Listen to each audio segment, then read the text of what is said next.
Today, our session is called Beymani, Navigating the British Political System. So we want to sort of question where does the power lie, who makes the decisions, and how can we influence those decisions to make the change in our community that we need and we deserve. So I'm going to introduce our first speaker. So it's Sarah Sawa, who is an assistant head teacher in an inner city school in London. She has worked in East London for most of her professional career and is one of the co-founders of Nijjor Manush. Our second speaker is Sothis Chowdhury, who is currently working at Amnesty International, who is a campaign and communities manager and also one of the co-founders of Nijjor Manush, and is also has done numerous projects and work around East London and is from East London too. Good evening, everyone. Thank you so much for joining us. I think that when Sothis and I sat to begin planning this session, we realised that when we talk about British politics, it's very easy for us to begin talking about the Beymans that exist in our community and outside of our community that kind of make decisions that tangibly affect our lives. And as campaigners and people that work within the community, it's really important for us to be able to use the systems, but also use what's available to us to influence change. And so sometimes it means adopting Beymani for ourselves, but also sometimes maybe having to use the Beymans to do things for us. For those of you that are unclear of what Beymani means, because there will be, smatterings of Bengali used throughout this session, it refers to the word liars, and I don't think there's any other way to mince it, really. It's not a particularly pleasant word, but there you go. I don't think politics in Britain is ever particularly pleasant, especially if current events are anything to go by. I'm going to pass over to Sothis, who's going to do a little introduction for himself as well, and then we'll get started. Oh, cheers. So, hi everyone. Assalamu alaikum. Hope everyone's doing well. Just also, just before I start talking, both me and Sarah have had like quite a tough day. Like she fell ill, had food poisoning. So bear with us. So she runs off. She's going to the loo. I've got a little one. I've got a little one who I'm keeping an eye on as well. But anyway, so yeah, the session on Beymani, right? Like, so if anybody's been called it before at home by your mums, then we're definitely playing off that on the sort of backdrop of this week and the week before, where continuously on television we're getting a stream of how people in government, in Number 10, in other places, are continuously sort of not being honest, lying, using falsehoods, and that's really what it's about. And like, we wanted to sort of acknowledge that right at the start. We don't want to say that this is a perfect democratic process. We're going to sort of cut across some of those themes across today's session. The second thing we're going to do, for the first thing is we're going to sort of navigate a bit through that. We're going to look at a few things, because as anyone knows, like in terms of people can study their whole lives looking at politics, doing degrees, masters, all sorts of stuff. We just wanted to have something that's accessible for sort of all. So if people have lots of experience, please share it in the breakout room so others can learn. And if you don't know much, and this is your sort of first sort of toe dip into it, then please ask questions and learn from everyone else in the room. And we hope to be able to sort of do a bit of a run through everything. The other bit, which I've already mentioned, is like, please contribute. Like, politics is one of those things. It's about your opinions, it's about your ideas. Like, if you're waiting for me and Sarah just to do a lecture, that's not what's going to happen. We're going to run through some ideas, and then we really want to know what you're thinking about. And here's some bullet points that we're going to look at. And for the first bit, really looking at who are the Beymans of the system. So in this system, and we don't want to just look at Parliament, we want to look at the whole political landscape and think, like, how is what these things that are done often in sort of, where people don't trust the system, but it's useful because as campaigners, like, it's very useful for us to know, and there's some pragmatic uses and ways of being that we can achieve change. So yeah, and just for anyone that's not being able to read any of the points, I'll just quickly run through them and we'll set us up for the rest of today. So number one is don't trust the triangulating Beymans. So if you've got an issue in your community, don't always believe that, oh, I've raised it with somebody, therefore it will be dealt with, right? Like, we are looking to not do that today. We are looking to think about how we apply pressure and influence to be able to change things. Don't rely on the opposition, whether they're left-wing and sympathetic or seemingly sympathetic, whether it's in parliament right now, you know, lots of terrible things go on, even when you've got an opposition that you might support. So really thinking about how you organize. We are often not wanted, and let's start there. Like, you know, I'm a member of the Labour Party. In the 70s, even in Tower Hamlets, essentially they said the Labour Party was full and wasn't accepting Bengali people just as members. So like, didn't even want you to pay to be part of things.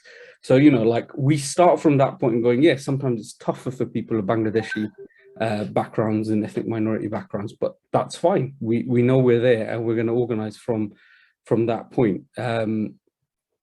You know, and some of our, like Sarah used the word before, which was like scatty. Sometimes our politics are a bit scatty, and that's just not for our community. So yeah, so really thinking about how we can strategically apply some of our efforts to get stuff done. And then we've got this complicated system in the UK where we've got different types of governments and different types of voting systems and different types of democratic and non-democratic systems. And we just wanted to run through a few of those. Oh, hello.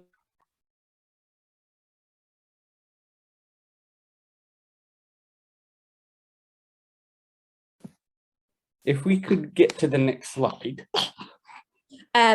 So the next slide is a quick starter for us. Just to, I know that Sota's got cut off a little bit there, and I should actually just do a retraction. We do have a younger member than who's on the screen as well. But we want to hear from you. Who are the Beymans that we know that are influencing power and politics? And we're not looking for, you know, typical answers like Tony Blair, who is clearly still in the picture. But we want to know who you think might be influencing politics and you are really aware is influencing things around you that you're not too happy about. So in the chat, if you've got a minute, please add the names of any Beymans that you know, out them. And I will give you, should we say 5 minutes for that? I think 5 minutes might be a bit long, actually. Let's stick to 2. Yeah, start telling us, give us the names of people who aren't necessarily, you don't even have to say names, you can put positions, and it could be as local, as national, as global as you like. It would be just really useful to get a sense of that. Local councillors, the entire Murdoch family. That's definitely a family that's influencing things. I think the media, fuel companies, that's a really good one. I think Shell have recently reported the highest profit in 8 years recently. Tower Hamlets councillors, multi-billion corporations, thanks to Reeve. Suspiciously white people leading social mobility and diversity inclusion committees in governments and private firms. Indeed, social media companies.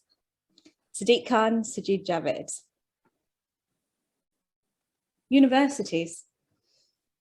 My local Hindu Vata councillors, they're Labour councillors, but they're fans of Bob Blackman MP, and they all made sure that I don't become a Labour councillor in my area due to my politics. So sorry to hear that. Priti Patel, the fashion industry, PR companies driving up demand for NFTs artificially. I was wondering how long we'd be able to go through a session and not mention NFTs. Sajid Javid's brother, Deputy Assistant Commissioner Bas Javid. Cressida Dick. The British bourgeoisie. Indeed, the feminist environmental charities based in East London, whom are run by white middle-class women in Tower Hamlets. Excellent. There's some really great answers there. It seems like as a group, we're already really aware of what kinds of people are influencing policy. Should we move to the next slide? So I think that the whole point of that exercise was really for us to discuss a discuss where the power is actually lying. Often history proves to us that the traditional form of political engagement, i.e. protesting and voting, has not typically won victories that we're aiming for. So the session is looking at what happens when organisers begin to think beyond the basic. How can we use the systems that exist to work for us in the way that we want? So when we think about effective campaigning, it's really important to think about those agents, but I think it's worth us talking about organizations that existed at one point that no longer exist, but are still able to influence us. So when I think about really powerful influencers in the 1990s, I think about New Labour, and like them rarely, but hate them most definitely. We do, a lot of us do. I don't want to speak for everyone, but New Labour was hugely influential. And when New Labour sort of lost traction, there was a huge scattering. Many of them went to set up think tanks, like Save the Children, IPPR, is run by an ex-political. Lots of people in the union movement and the NGO movement are ex-New Labour politicians or campaigners or people that worked within that system. And then we start thinking about the influence of the media. So huge papers. Obviously, we've talked, somebody's mentioned about the influence of the Murdoch family and the influence that the media can hold on how people think. And, we only have to look towards the campaign that was run against people like Jeremy Corbyn to really to see how the media can be really influential in turning public opinion. Like outlets like the Daily Mail and the Daily Express, holding on to journalists of he who shall not be named, pumping them with power, putting them in positions of power, and then using them in the way that they see fit. So I guess it's about thinking about who decides the direction of policy in the UK. And I think it's clear that when you hold a position of influence, even outside of typical politics, you're able to influence significant aspects of politics. But I think that something I've learned, especially in my work with Nijjor, Manush, and they'll never talk about it, but pretty much every person, sorry, I can hear myself. I'm just going to mute you. Pretty much every person in Nijjor, Manush is somebody who is an activist in their own right. They may be very seasoned campaigners. They may have worked in communities for a really long time, but they all hold day jobs, and they, like myself. And I think that this session is really about us trying to understand how we can use our position that we have now to do things that exert influence. So I think Sotez is going to start talking about the next slide that talks to us about this. But throughout this session, I think it's really important for us to think of ourselves as effective actors within the political sphere, irrespective of what kind of a role that we hold. Well, yeah, just jumping off the back of that. So obviously, Sarah gave some sort of like what could be perceived as left-leaning examples. And the reason we're sharing this is actually the political right and the centre operate in the exact same way. So essentially, if there's, like lots of people will grow up hearing about or know a lot about Thatcher. Like, well, Thatcher's policies used to come from a very particular place, right? Like they used to come from a very particular place and they used to lobby it. And then you saw that being exported all around the world effectively. So it's same with the media. It's about the relationships you have with these beings of power or not. And also it's thinking about like, these people never really go away. This is what I've learned in my sort of campaigning politically and in the community. There's always these people in these relationships, whether you look at the union movement, corporate interests, lobbying interests, or think tank type organizations. They always exist and they're always moving around and they're kind of addicted to it. Very few people actually retire out of politics. They can't help themselves. And that's a really useful way of looking at things, going, the system might be a bit crappy, but it means we can operate and understand interest. If someone can take me to the next slide, and we just had somebody ask a really, it says admin's iPhone. I don't think it's I'm not sure who that is, but it's where would you say is a good start for politics? I'm so clueless on everything. Not history, like what most of the things that are taught in undergraduate degrees across the country are like history of politics. Like if you are interested in politics and campaigning and making change, get into community organizing, get into local campaigning. Like the pursuit of a political party means you have to learn a whole bunch of other things. I'm sorry, Sotez, you and I are going to diverge here. As a history teacher, I think it's important for you also to understand how these things came to be so we can learn from that. Totally, but it could be one of the most frightening and off-putting things as well when you suddenly have to learn about Stalin and what happened in Russia before the point you get to why is my local library closing down, right? So there's like different places you can get your political education, and this is one of them, right? But like really try and cut your teeth on local stuff, because it will teach you how to get away from the faff really quickly and really engage at the points where you start to learn how to influence politics. And that brings us really nicely onto this slide. So the political landscape always has the same sort of players, institutions, politicos, and pundits, but they change from time to time. So the landscape is essentially the same, but like Marcus Rashford wouldn't have been there 10 years ago, and it would be somebody else, right? It would be Michael Portillo or whatever from his trains, also giving you sort of bits of political insight, whereas now you've got footballers and musicians and all sorts of other people. So like we're just going to break it down into these 4 categories because these are quite constant. So political institutions, if we look at, you know, where it says 47 think tanks that every teacher should know, and apologies because I know it's a bit small, but where it says 47, have a look at those. These are like mainly quite constant organizations that operate from the left to the right of politics, and they have one mission: to influence mainstream politics about their ideas. And their ideas could be really good for you, or it could be really, really, really awful, you know, and they all have their own different idea of justice. So the people who believe in getting rid of welfare, right, benefits, it's their idea of justice, whether you like it or not, right? And then there's other people who believe in everything from universal basic income, and they're all represented there. And that's their idea of justice, to sort out a terrible economy in people's lives. So be really aware of them, because they're always in, you know, like always operating. If you look at, and then there's obviously the political parties that we've got pictures of, and then the politicos. These are people, politicos and pundits. These are everything from your politician to the elected person, non-elected person, the person, you know, like Farage. I would say Farage is he was elected as a MEP, like a member of European Parliament, but I'd say he's one of the most effective politicians I've ever seen in my lifetime. A guy that didn't get elected in the UK for UK, apart from being an MEP, he represented part of the UK, but not in the UK system.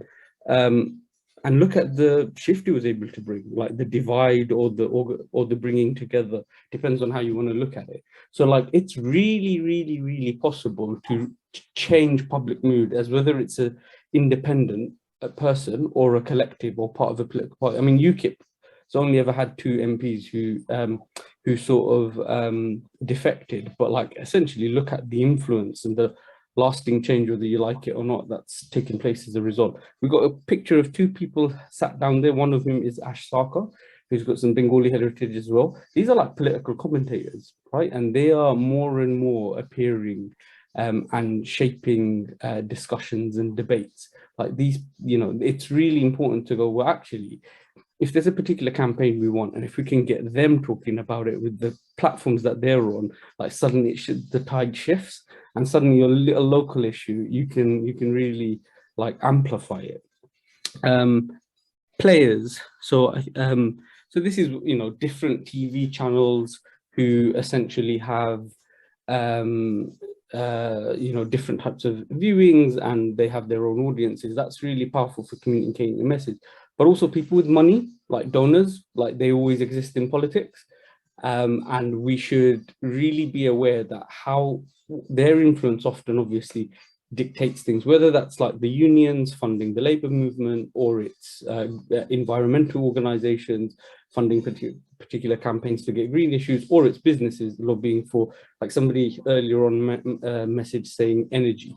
Absolutely, right? Energy companies, they're involved in the lobbying of Parliament. So when you hear really mental ways of dealing with the energy crisis, you can bet it probably didn't come from the politician and the idea came from somewhere else. So like these are just obviously some examples, but if you think about it in terms of institutions, politicals as people who live for politics in their life, pundits essentially people who just commentate all the time, or fundit in Bengali, when you're just commentating all the time, you just often it's referred to as chatting breeze, but you know. And then players, the people who are constantly, it is in their interest to influence politics because it affects their business, whatever their business is, whether it's like social change and justice, or it's like actual corporate business. We've got. Yeah, so I had group one. So there were different people from different industries. So we had education. We had someone in a factory from the beauty industry. Then we had a student, and then we had someone from the corporate world. So what they all touched on different areas for how to sort of unionize within the education sector, and how unionizing is one of the ways to influence change within the industry. The discussion around the beauty industry is around sort of unionizing, so sort of very much early steps that need to be taken to unionize people within the factory. Then we had some insights into sort of student activism around Palestine and Prevent, and how some universities, their students' unions don't necessarily support their lecturers going on strike, or support UCU and Unison. As an academic lecturer myself, I'm very familiar with that, sadly, of when the students don't always support you. And then one of the other insights shared was about the corporate world, and how you can proceed with interventions there with regards to policy, and how that can be done when you're on a particular type of contract, which I thought was quite interesting, because this individual is a contractor, that's how they're able to intervene and provide interventions. So very different industries and insights around sort of how influence works and could work, and the kind of work that they're also committing to themselves. So that's group one. I'll hand it back to you, Sarah. Excellent. And Arib is going to feed back to us on group two. Arib, are you here? Everything feels so tentative on Zoom. I absolutely hate it, but hopefully it's working and Arib will start speaking. If not, I will share in 5, 4, 3, 2, 1. Okay, that's fine. Oh, hey, can you hear me now? Yes, thank you, Arib. It's all right. So our group had also a diverse group of individuals, ranging from a lawyer who works in one of the top law firms in the UK, to academics, to trade union activists, and also people who are involved in alternative education as well. So it was quite interesting to hear the kind of influence that the different people had. I think our conversation centered specifically around curriculum and the role that curriculum can play in influencing individuals, based on the fact that we had more people who are involved in the teaching side of things than anything else. So it's quite an interesting conversation around the role that they can play in the classroom, but also acknowledging the kind of some of the limitations that does exist as well in terms of schools, and the kind of how schools are kind of being taught specific means of kind of creating compliance within their students as well, and how to kind of combat that more than anything else. So yeah, it was quite an interesting conversation around that, and also a conversation around how it's not necessarily up to an individual to kind of create that change, but also working as a collective, which I thought was quite an important point to make as well. And also kind of like defying certain stereotypes that that may exist around particular individuals based on who they are, and sometimes even playing up to it for their own advantage as well, which I thought was really fascinating. But I mean, given that was a very limited conversation, I thought a lot of interesting things were raised at its initial stages. And I look forward to hearing more about those conversations in depth later on. Fabulous. And finally, can we hear from group 3, please? I think that was my group. It was fantastic. We had a couple of scholars. We had somebody from the creative industries. We had a full-time community organizer and freelancer, somebody who does campaigns. We also had somebody who is themselves not able to work, but like basically volunteers in lots of campaigning organizations. And there was a couple of them we couldn't get to, unfortunately, because of time. But like essentially, we had connections being made in the room where people are going to connect with each other because they found lots of common interests that they could share, an opportunity to collaborate. And there was like a really nice theme of where people were trying to, or not even trying, they were already doing this, which is really wonderful, whether they were mindful in it beforehand or not, but they were breaking barriers and opening up the industries they were in. So like some of them were like museums and the natural sciences, and another one was the creative industries, like really letting people into those spaces. And other people going, well, like if you're delivering training, then making sure you're training people into the skills that allows them to campaign and organize. So it was really, really awesome. And yeah, exactly what we wanted. It was fab. Excellent. Can we move on? I think that what the group sessions, we would like the group sessions to achieve is, one, it's really helpful for us to connect with one another in these sessions, because that's really worthwhile in itself, but also to begin to think more critically about the roles that we play as independent actors. And the theme of today's session is about influence, but as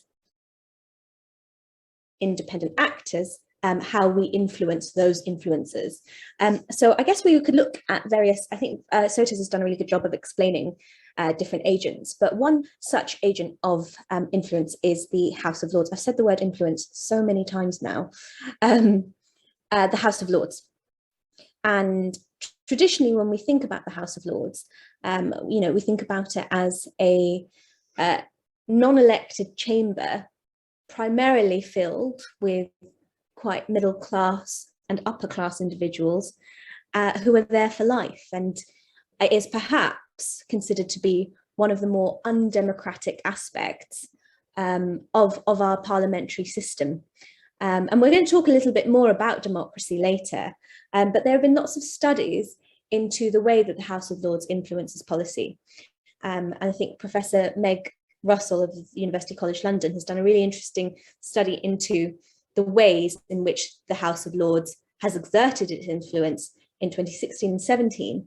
And a lot of the content for this session has been taken from that. In recent years, while still observing the primacy of the Commons and the Salisbury Convention to respect the government's clear general election mandates, the House of Lords has proved willing to defeat ministers on lots of flagship pieces of legislation, and most recently around the policing bill. And now there have been over 800,000 cases of individuals signing petitions, taking to the streets, contacting MPs to state their opposition to the policing bill.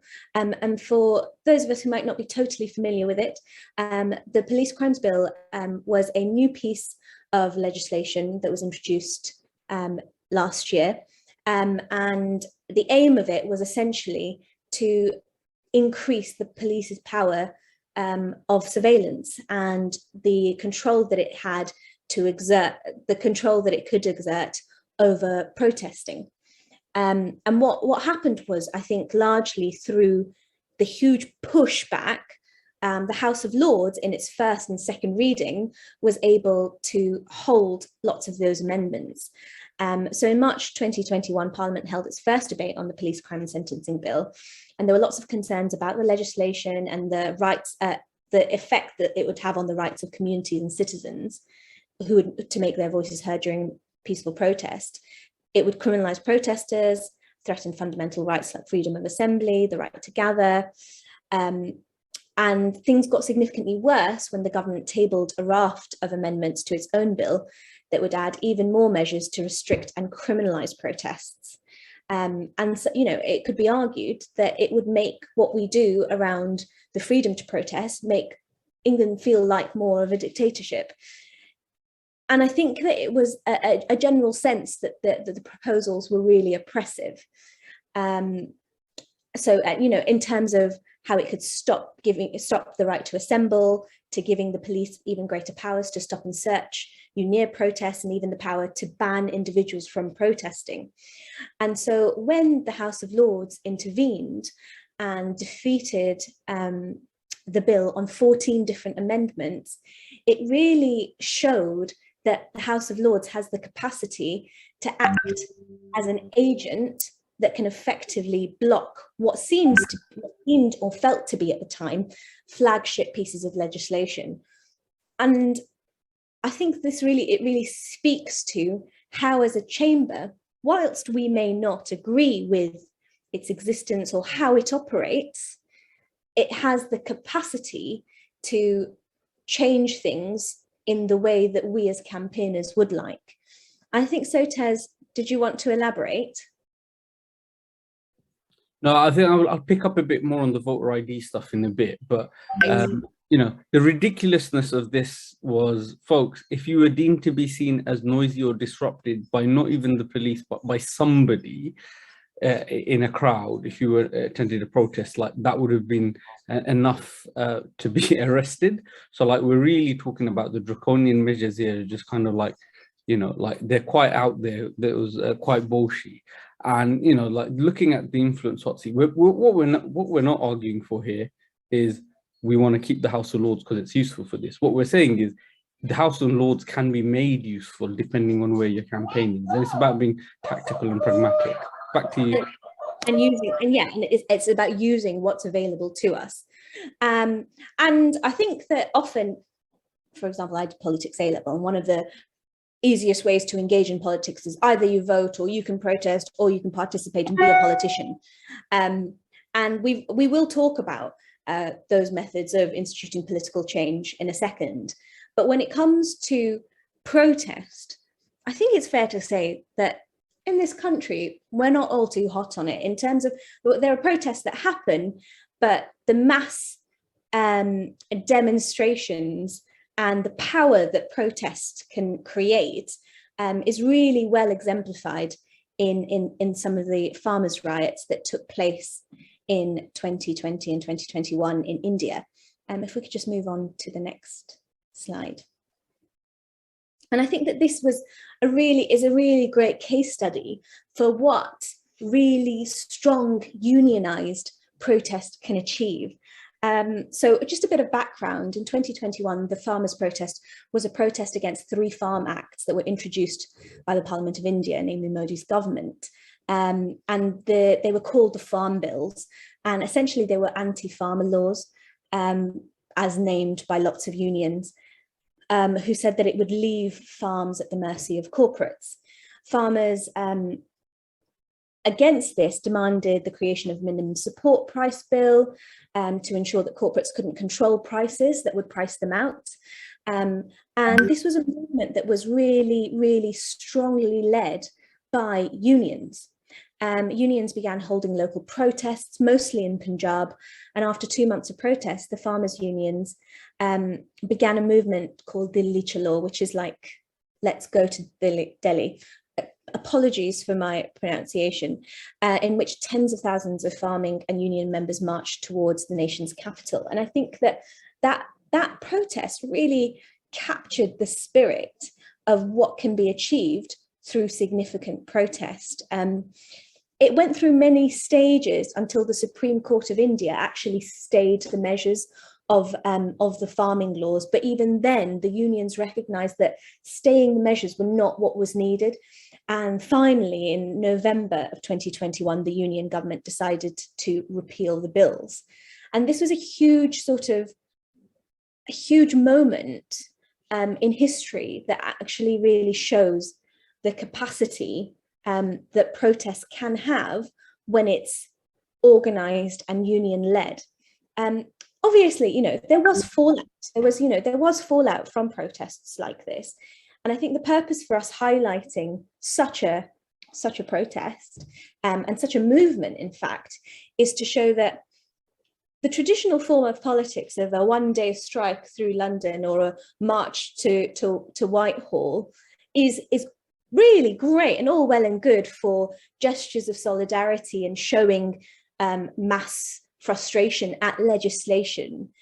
But there are many ways in which that protest action, once organised, translates into strike action that can really force the hands of legislators to work in a way that we see fit. Now, I'm not saying in any way, shape or form that we need to just organise multiple union strikes in order to get what we want, and that's the way to exert influence. But that is certainly one example of ways that, one case study rather, where influence has been exerted in a really successful way. I'll pass on to Sotes. Sure, if I can get the next slide. All right, voting system. So folks, we obviously spoke a little bit about influence, and in our groups probably spoke a little bit about like different campaigns and issues. And, you know, Sarah's just gone through one really excellent example that, you know, I think it was the largest strike in history, right? Like that is pretty significant. And, you know, all those individuals were suffering these issues, and then the sort of radical act of protesting just meant it built and built, and it essentially like forced a pretty right-wing government to sort of turn back. Somebody's wasn't the Communist Party of India involved? It probably was, and I don't think it matters. Like the whole point is the issue was that prescient, the issue was that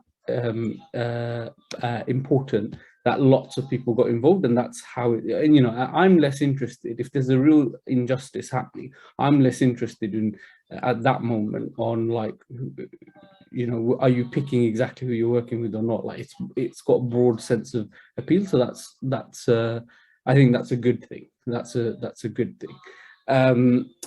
Right, voting system. So the UK has, like, lots of people probably voted in local elections and general elections. We've got like a few different systems in the UK of voting, and sometimes, you know, like I was raised in London, so I didn't realise that things happen until I got older in a different way in different parts of the country, right, Sarah? Like that's clearly, you know, and so there's the first past the vote and past the post, and that's essentially like how we kind of strangely vote for end up voting for our prime minister at general election. We don't vote for the prime minister, so it's not like the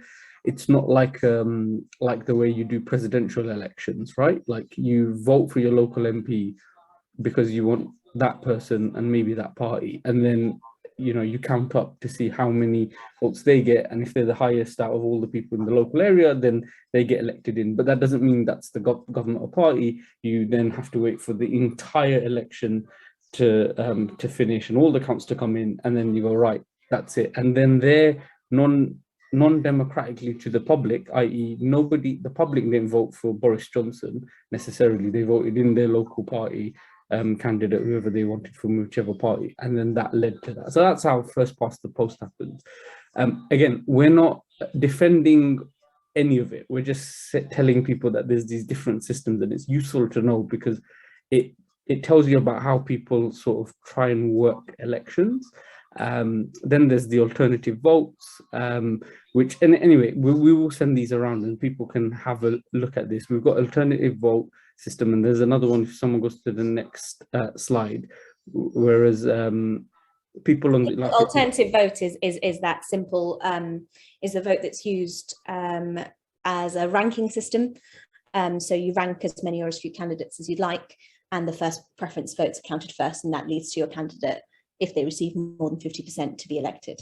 If we move on to the next slide, and then Sotes, I can run through those. Or, if you can, yeah, that's fine. Fabulous. Then you've got supplementary vote. So this is used for police crime commissioners, and that's really, really significant because, again, that's an agent that influences significant impact. And they are elected in a very similar way to the AV system. Votes are limited to a first and second choice. and if a candidate receives more than 50% of the votes, then they're elected. And then finally, there are a few other voting systems, but actually we don't think it's that useful to share all of these with you in too much detail, because what's more important and what's far more effective is understanding how we can use these voting systems to work for us. The last one is AMS, which is used in Scottish Parliament, the National Assembly for Wales and the London Assembly. You are given 2 votes on separate ballot papers. One vote is for the constituency member and the other one is for a party list. Scotland and Wales, members are elected by region, and in London there's a single London-wide list. And constituency votes are counted first, and then the members of each constituency are elected using first past the post. So it's a bit of a combination of the two. Again, we're going to share these slides, so please don't feel the need to write any, if you are writing anything down, to take too many notes, because these will be shared. It's really important to understand how these voting systems work.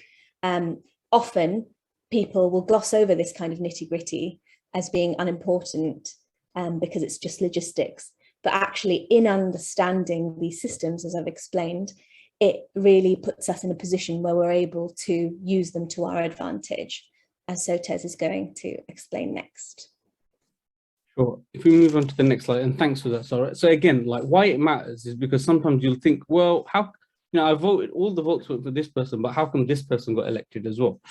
And all of this comes down to something that's been happening. So despite all the efforts of the Kill the Bill and some of the successes that happened to halt the sort of severity of where we are, the voter suppression stuff is still happening. So like, you'll need voter ID, which is wild. I've never had to do this beforehand.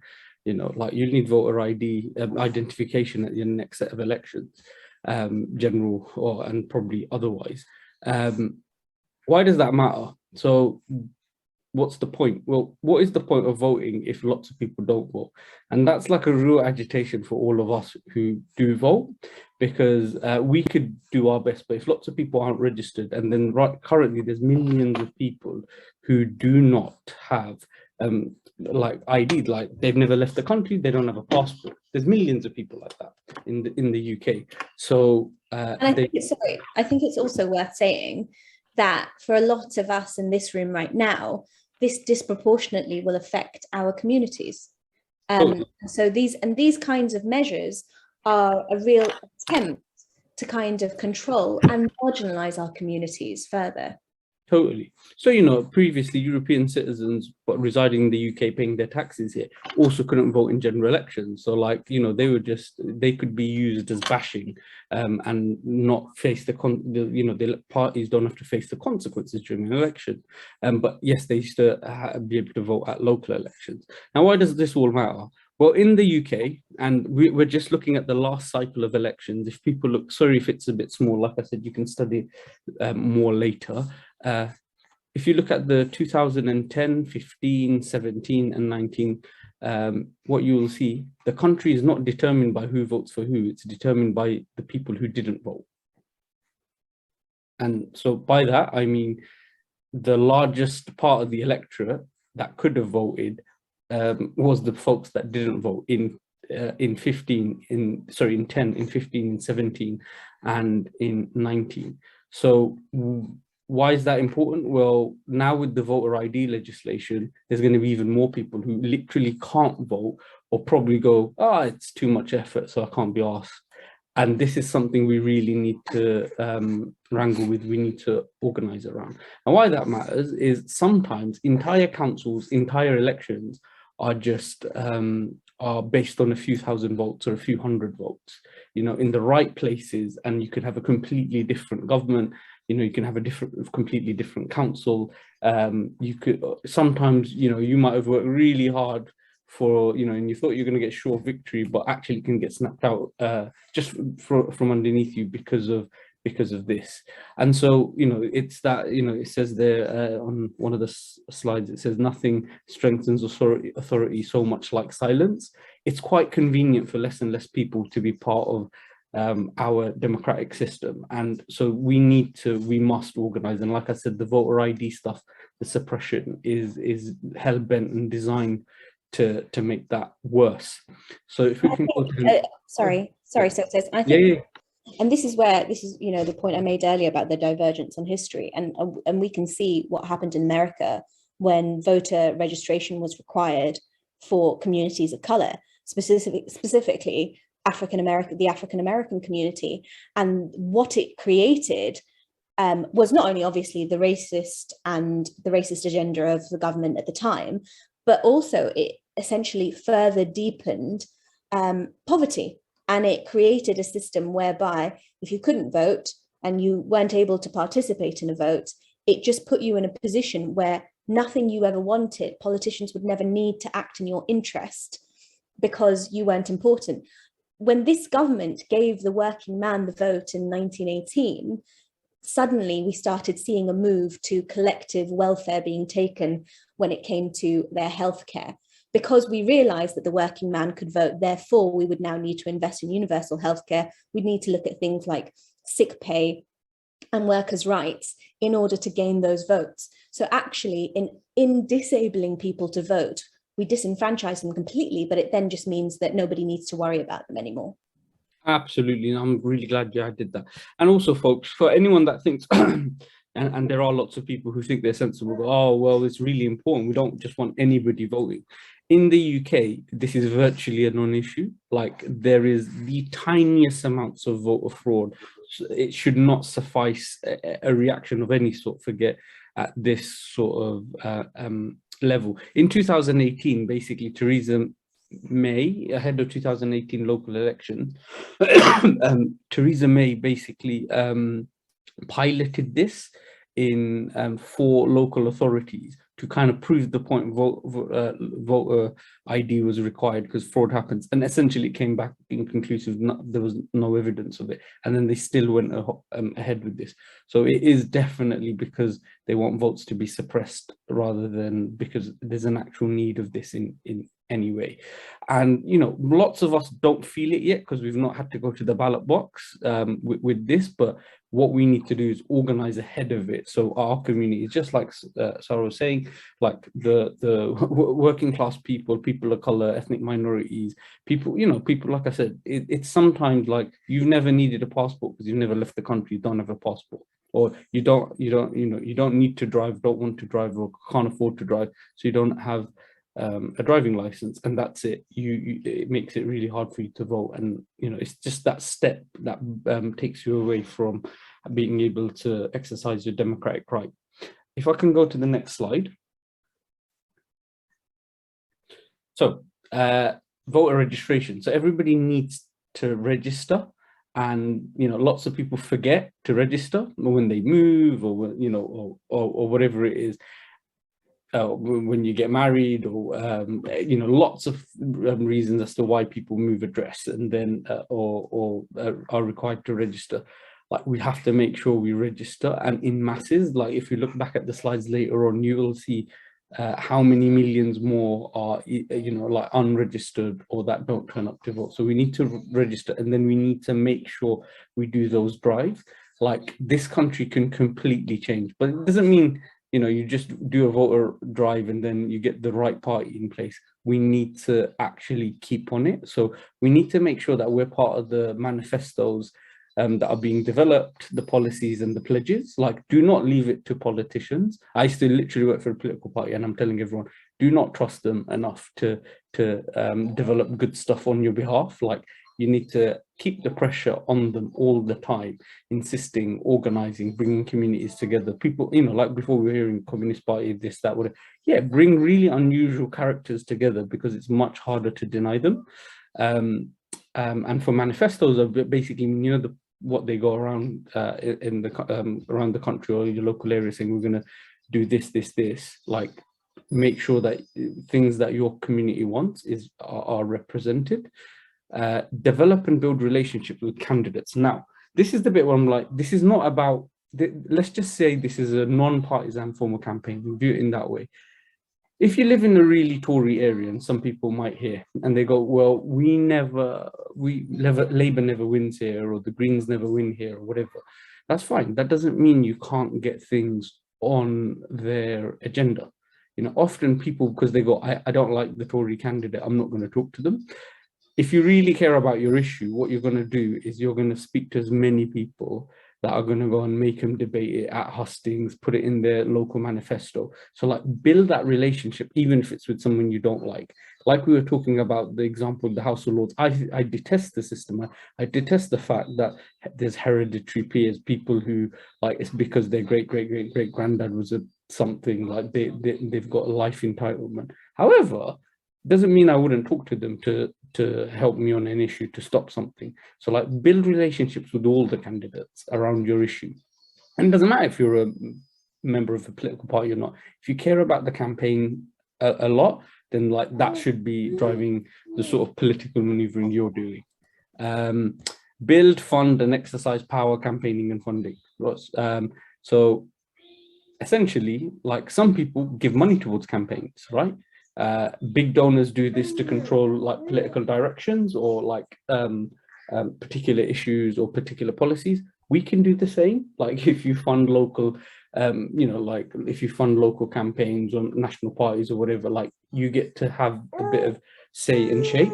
But if you don't want to give money or you don't, ooh, sorry, Abba. Yeah, if you can, that would be awesome. That's okay. We have to be pragmatic. So in terms of, I think Sotez was just talking about, if you don't want to give money, you don't have to. And you know, I think that there are lots of ways that you can be involved in campaigns, offering time. When we set up Nijjor Manush, we were always really overwhelmed with how many wonderful people wanted to donate their time or donate their spaces for things to organize and for people to organize. And I think recognizing what you have the capacity to do, you do not stop being an activist or an actor of social change just because you're working, I don't know, anywhere, just because you're working in a school or a hospital or a law firm at B&Q, at ASDA. You don't actually ever have to stop being an agent of change. And it's about, I think, thinking carefully about what you can offer to campaigns that you care about.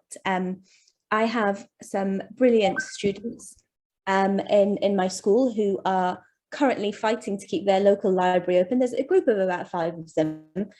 You know, the school is going to support as much as possible, but what they're doing is they're putting out their living room. You know, they're using their living room to create mini protest signs, and they're putting things up on the school on the school notice board, and they're using assembly times to try and share information about their local library being closed. And so these are 13, 14-year-olds that are using the resources available to them to get their message out. And I think that sometimes, and I'm very, very guilty of this myself, is that we see an injustice and we'll feel frustrated about it, and we'll kind of sit back and say, well, what can you do? But as an individual, there's a significant amount. Sotez has just talked about voter drives, developing manifestos, policies and pledges, and all of the rest of it. But as an individual, you exert a lot of power to organize yourself. And that was what Nijjor Manush was born out of. You know, we are not, I mean, some of us have worked in politics for a while, Sotez and so forth, but lots of us don't have a background in politics. We got together, we recognized that there was a lack of representation and conversation around issues that affected our community. And we just met once or twice a week in Brick Lane, and that's what Nijjor Manush was born out of. And, you know, I think Nijjor Manush has now become a real, a stalwart sort of, what can I say, like a real part of community change. And, you know, we've seen that in the Brick Lane campaign that has been led on by 2 to 3 members of Nijjor Manush really, really effectively, and has created huge ripples in our hamlets around the power that collective grassroots campaigning can achieve. Sotez, she's said, oh, sorry, folks. And as you know, men are terrible at multitasking, but exercise power, folks, from time to time as well. If you've got some power, and I think everybody here has discussed in the breakout rooms, like things where you've got influence, where you've been doing things to affect change, like you have to exercise it. So sometimes you'll do it in a passive way, like you'll sort some people jobs in your firm that's quite hard to get, and that's grand, right? But sometimes what you need to do is bring those people together to achieve something greater. And like, I work for Amnesty, and I don't know if people saw just a few weeks ago, sorry, last week, we essentially released a report on apartheid in Israel and Palestine. And lots of people would have gone, oh, that's quite risky, but that was a demonstration of our power. Like, we worked on it for 4 years, and then it really took the news for that day and since. And essentially, from time to time, you have to exercise that power, even if there's not a live issue. And what that does is you always stay on the political radar of politicians, politicals, pundits, political institutions, because you help shape the narrative, or else it goes against us. So like, really think about that. And the Kill the Bill stuff is a fantastic example, because lots of people got really angry and started organizing. So things started shifting more in our favor than in the governments. Organize and interfere. So I'll say interfere quickly. Like, our Brick Lane campaign is like a great example of us organizing and interfering. Like, we realized something was happening. We didn't just let it happen. We went to interfere. And the interference sometimes, and this is for folks that don't know, there's a development proposed that will ultimately change Brick Lane for the worst, in our opinion. And essentially, we need to interfere because we realized that what was going to happen is going to be terrible for the local community and those that love Brick Lane, and where it holds a lot of meaning on the historical. So, you know, having the ability to interfere is really useful. Don't think that, oh, like, it's going to happen anyway. Like, showing that resistance is really useful. And the organizing is essentially, like, this is a long and a session in itself, but essentially it's like, it's not just mobilizing, it's not just protesting, and it's not just signing a petition. It's organizing, where you bring people together around a common interest, and you lead something and you develop others. And I think that's one of the key takeaways. It's like, here's a list of things, but like, we have to develop others. We have to build relationships, because that's how we build our power. Because we were discussing about who are other people that have influence and power, but like, when we're suddenly connected in lots of people, like here on this session here, and you know, we've got people from lots of different backgrounds from up and down the country. Suddenly we've got a national presence, suddenly we've got a bit of power, suddenly people got to listen to us. They're a bit worried about us, like what we're going to be up to, what we're going to be asking for. So they're my top tips for me and Sarah's top tips. But also, think about this. It's about what we do in between elections. Like, even though I was talking about the voter drives and all of that, that's the stuff we do in between elections. Elections is like the poorest form of democracy. It's the poorest form of politics, where we once in every 5 years decide to vote someone in successfully or not. Like, it's, you know, things happen all the time in between, and that's where we must spend our time organizing. Sorry about you. I can see that Sakina is getting she's been really patient and well behaved. I think Sotes has summed it up really well there, in terms of the power of creating connections. I think today's session is a real testament to that. There will be people that you've met in your breakout rooms that are from complete different walks of life, but will have the capacity to probably be able to do things for you in your work. I heard from Orin, who I'm not sure if she's still here, talking about how she's created reverse mentoring in her workplace. And that sounds really, really brilliant. And actually, it's kind of set some ideas off in my head about trying to replicate something similar in my school. And I think that would be really, really beneficial. So these sessions are about education, and they're about equipping you with skills and knowledge, but also they're about connecting you. Because the ultimate aim of this school that Nijjor Manush is running is to create lots of campaigns and to create projects in your own communities that affect the kind of change that you want to see. If we could just move on to our next slide, please.